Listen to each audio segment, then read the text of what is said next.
Joining me now, Traiman, CEO of the Jerusalem Bureau Chief of the Jewish News Syndicate.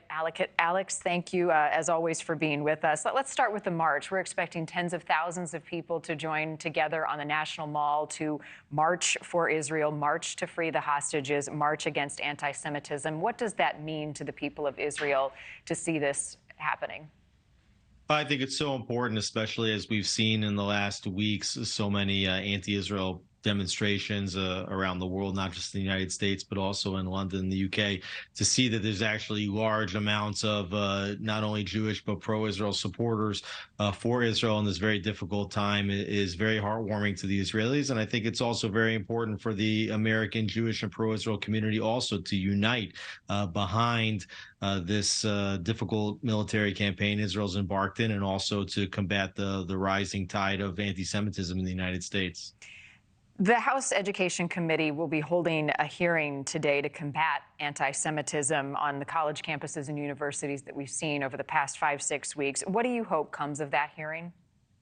Well, it's not just the past 5 to 6 weeks. This problem on the campuses in the United States has actually been going on for 2 decades, since we've started to see the first Israel Apartheid Week demonstrations organized by Students for Justice in Palestine and others. And unfortunately, the universities have done very little to combat the situation and have just allowed it to build up until the situation that we've seen now since October 7th. And what I do hope, I think that a lot of people are hoping for, is that a new understanding can be reached that, yes, you have free speech, you can say whatever you want about Israel, but it doesn't mean that you can receive federal funding if you're harboring anti-Semitism on your campus. I want to get to a few headlines with you, Alex, one of which is the hostages and the possible release of up to 70 women and children, according to a statement by one of the officials with Hamas through the Telegram channel. What's your read on this development? What are your sources saying?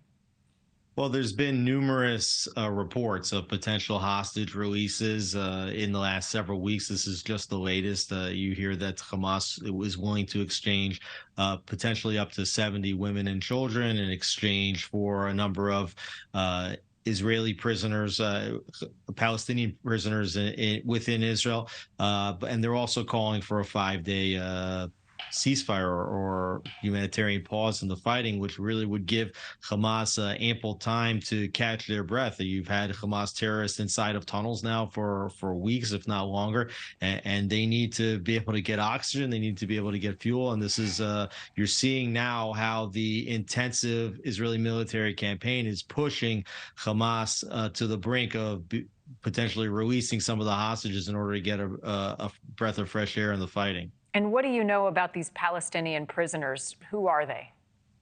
Well, many of them have been arrested by the IDF over the last several years for terror incitement, for attacking Israelis. You know, they get arrested many times while carrying out terror attacks or in operations to prevent terrorism mostly inside of Judea and Samaria.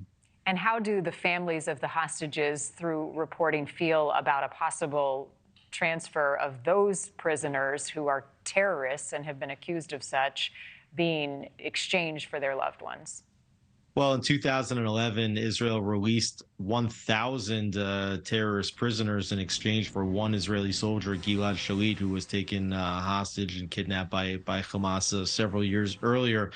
So there is precedent for such an action. I mean, if you were the mother or the family member of a hostage, you would probably want Israel to do whatever was in their power in order to get that hostage back. So we can understand why 240 families are putting tremendous pressure on Israel to do whatever it takes to get these hostages back. Thank you for watching. Go to newsnationnow.com to find News Nation on your television provider. And don't forget to click the red subscribe button below to get more of News Nation's fact-driven, unbiased coverage.